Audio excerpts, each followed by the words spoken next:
From the Mapleview Animal Hospital studios, this is the WHTC Morning News with Gary Stevens and Peg McNichol on 99.7, 1450 WHTC and WHTC.com. We welcome you back to the WHTC Morning News for this Tuesday, July 7th. Tuesday mornings, we have the opportunity to talk about things going on in Washington with U.S. House Representative Fred Upton, who represents Allegan County in the lower chamber. He joins us from his base of operations in St. Joe. Happy 7th of July, Fred. Good morning. Well, good morning to you. A nice sunny, hot day coming, right? Yeah, nice, sunny, and hot. It's kind of tough to keep all those COVID-19 restrictions because people want to get out and they want to enjoy the nice weather, or at least get away from the, try to find some coolness. And unfortunately, we're seeing a spike in the cases, maybe not as much in the deaths in proportion, but still has to be a concern.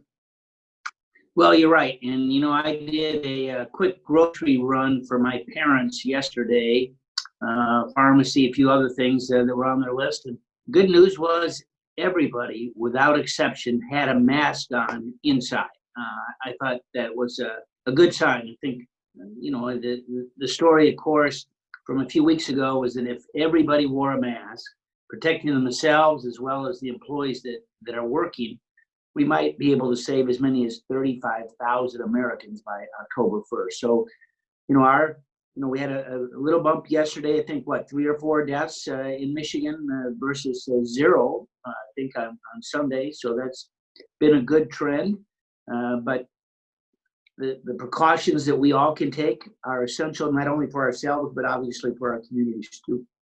I mentioned earlier in our program today about an article that Julie Mack wrote in the MLive online edition, but of course the Grand Rapids Press, Kalamazoo Gazette, and other papers owned by MLive about the double-edged sword, trying to make sure that we protect the most vulnerable, but they're being hurt by the fact that they can't be with their loved ones because, especially those who are in assisted living and nursing homes, they can't be with their loved ones, and they're all, if we're not killing them with COVID-19, we're killing them with loneliness. And I would think that was one of the concerns, perhaps was mentioned during a teletown hall meeting that you had about the coronavirus with some older Michiganders. Well, it was. I did an AARP teletown meeting yesterday, and I think we had 1,300 people that were on the phone. That was an early question. And, I know, so I'm fortunate. I have both my parents still alive, and they live in the neighborhood, which is a good thing. But they miss their friends. I mean, they're seeing, they're not in a nursing home; they're still at home, but they miss their friends. They see only family that's in town. My son was in town this weekend with his wife, so he went over to see him with a mask on to make sure that they're protected. They drove out from Denver with their dog. But it is really hard, but particularly for those in nursing homes, and they've got to rely. Maybe they don't.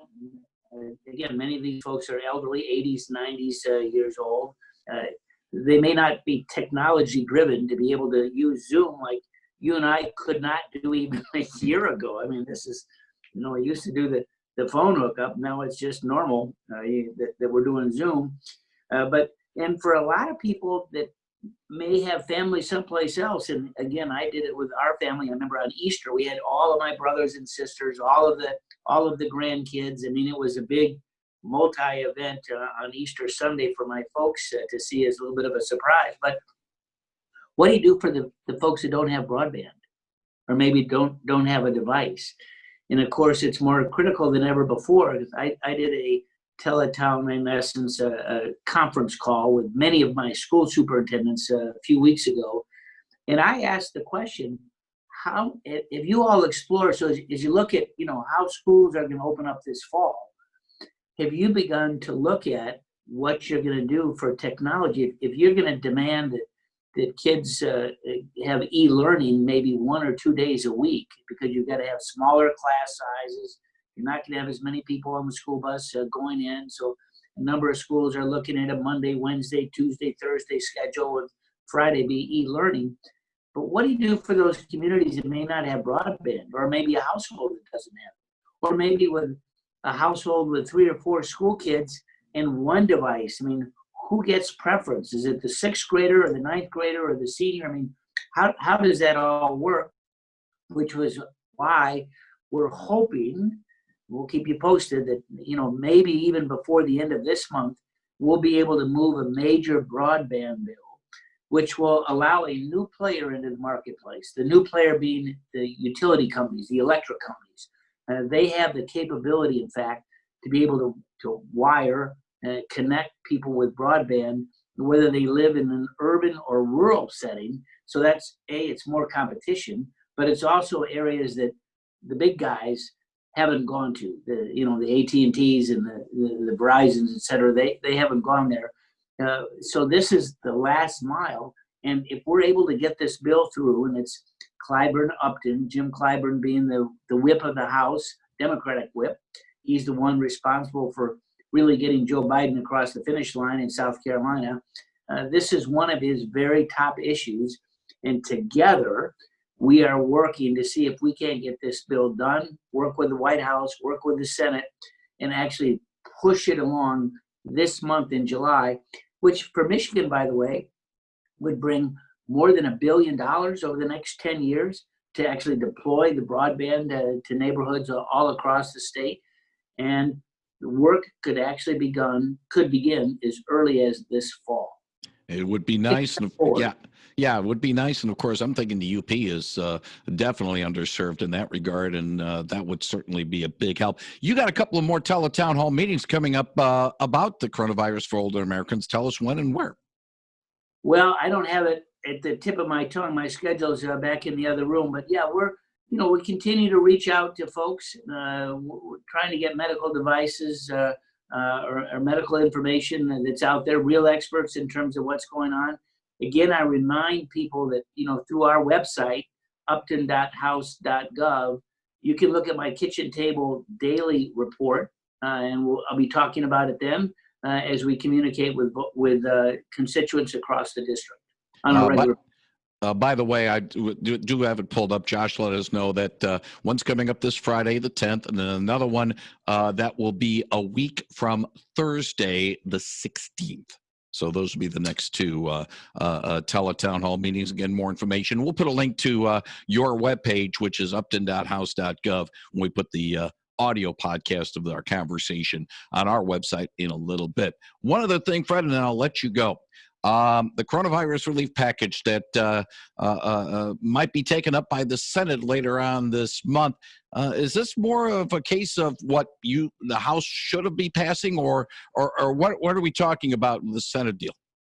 Well, a couple things. The House package was purely partisan, and not a single Republican, I think, voted for it, number one. A number of Democrats voted against it. It eked its way through. It was everything with the kitchen sink, the dishwasher, you name it, the bread man. It was over $3 trillion. This package that seems to be starting to emerge, and I already saw a story this morning, will really start out with essential aid to states, cities, and counties based on a real formula, not politics, population, number of COVID cases, loss of revenue, tax revenue, et cetera. Done by a formula, and will move pretty quickly. It's probably in the neighborhood of about $500 billion. I think the White House is on board. Mitch McConnell, in a statement this morning, talked a little bit about that. I had a number of questions yesterday on my AARP call as relates to what about individual stimulus checks. Again, you remember that they were up to $1,200 back in April for the package that the president was strongly in support of. There could well be another round, maybe a smaller cap on the income base, maybe not be $75,000 or $80,000, maybe perhaps half of that. But the guess is, and again, it's not been written yet, the guess is the details will emerge beginning the end of next week. We'll wait for some more unemployment numbers to come, see how the economy is moving along. But I'm hopeful that we can come together on a bipartisan package obviously one the president would support, and reach an agreement before the end of this month and be able to get it done. Liability relief probably needs to be a part of that. The last thing we want is more lawsuits. Oh, and I got it at the mobile station, I'm sure, and because they have deep pockets or this, whatever. You got to have some decent protections there. Again, I think that's a bipartisan proposal that we'll see begin to come together. So look for that as a highlight, I guess you could say, for July. Is remember, we all wanted this to be over by Easter. It didn't happen.